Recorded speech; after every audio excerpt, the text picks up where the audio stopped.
Russia. And to give you a little bit more insight, Colombia, Brazil, the only place how you can get anywhere there is La Pedrera, which is a village of 300 souls, and the only way to reach it is by air charter plane. And the other way, what I had to do also, is to get through Brazil of 2,500 kilometers, the fuel there. Because this is the river I wanted to explore, where you see the violet line, is the so-called Apeporis, which in part makes border with Brazil in the middle. And then I go into Colombia, where the source of this river is. One, in the meanwhile, some other scientific papers came out and are confirming it, that each one of the 3 species known lives in its own water parameters. So by measuring the water parameter and by seeing the habitat, if this is a discus habitat, I can tell you 99% what species I will find here. So the moment I had this, I knew this is a green discus habitat, Symphysiona aequifasciatus. And I looked around more during this day until the light evening. But as I invented this night collecting already in 1965, and most of the people in the Amazon apply this today, I went out with one of the Macu Indians to do night collecting.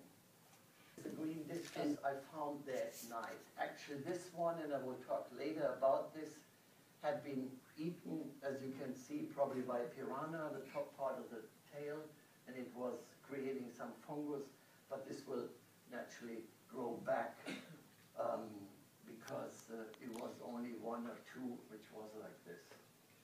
This population is actually,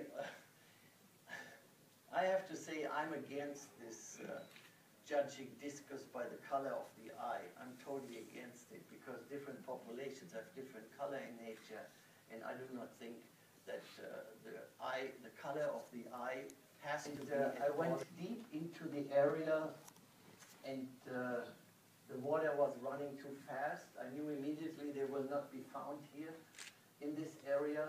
But then again, I'm sure some of you or most of you know, this is a typical habitat, you would say, for loricarids, the sucker mouse pleccos, or you call them L catfish or whatever. It's very, very typical habitat for those fishes. And I searched for a full day and ended up finding 1 single fish, and only below this rock. And I asked myself, everywhere else in the Amazon basin where I find these rocky areas, I find different loricarids. And you can see, we're just publishing the 2nd edition of Discus Book 02. There's another 20 new loricarids in there which have no L number. The same in this, what I have here, the Discus 01. Because so far, I think some of you know there's a little over 400 so-called L catfishes classified by aquarists. I have in the meanwhile collected more than 800 different ones. And I have them cataloged quite differently. But I haven't published it. But I'm publishing it yearly now, more and more of those which I found. In any event, why are there so few of these loricarids in this river? This is unique for the entire Amazon basin, to my experience until today. And then I searched more and more, and this was actually during the trip that I found out why they cannot live here, why they cannot survive. Every piece of driftwood, every root in the river, every rock in the river was covered with thick layers of sediments. This Apeporis River has immense quantity of waterfalls and cataracts and rapids. You will see some of it, and actually one big one. And with this immense water coming down, there come an immense quantity of sediments. And wherever these sediments, they cover the wood and they cover the rocks, loricarids cannot survive. They have no basis for food. This is a new species. I will talk about it at the end. There's huge scales. The scales of this angelfish are bigger than any other wild form so far found.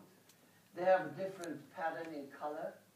It's I think, a very, very beautiful angelfish. And has a huge humoral spot.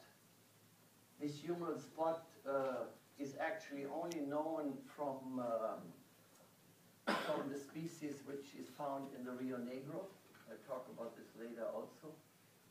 It's a very, very beautiful, I think it's going to be a great aquarium fish.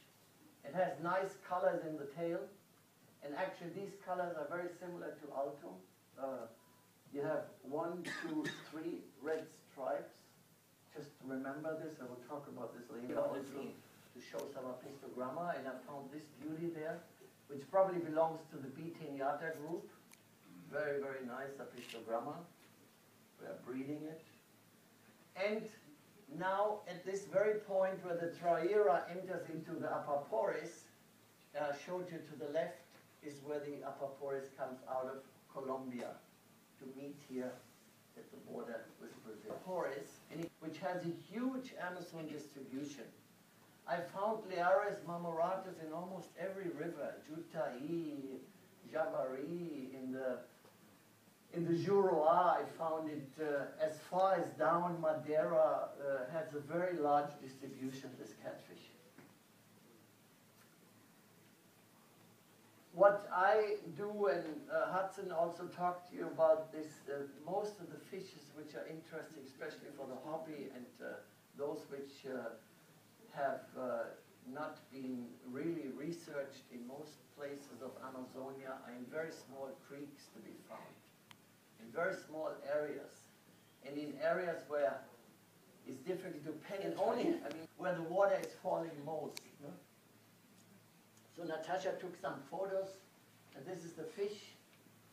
It probably belongs to the genus Characidium, which is a bottom-dwelling caracoid tetra, which has no swim bladder. That's why it doesn't have it. And this is actually, I had not known, the film which Natasha was taking.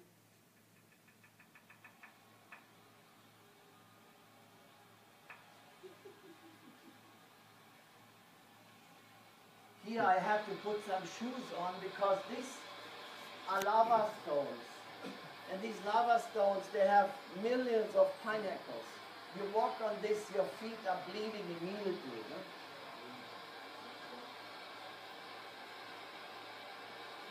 So we could not get across this waterfall, but I wanted to do my research in it.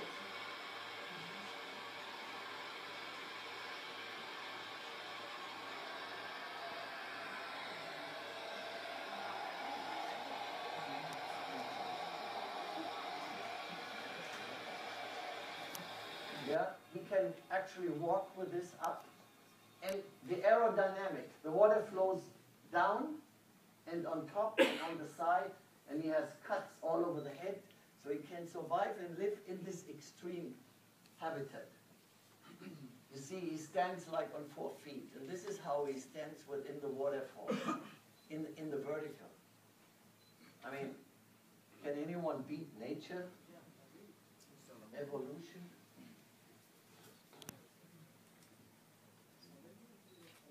Now, I wanted not to only see what lives in the fall. There was only this one species. I wanted to see what lives below and above the fall. And I wanted to see a connection. I wanted to make sure that this species is not found anywhere else.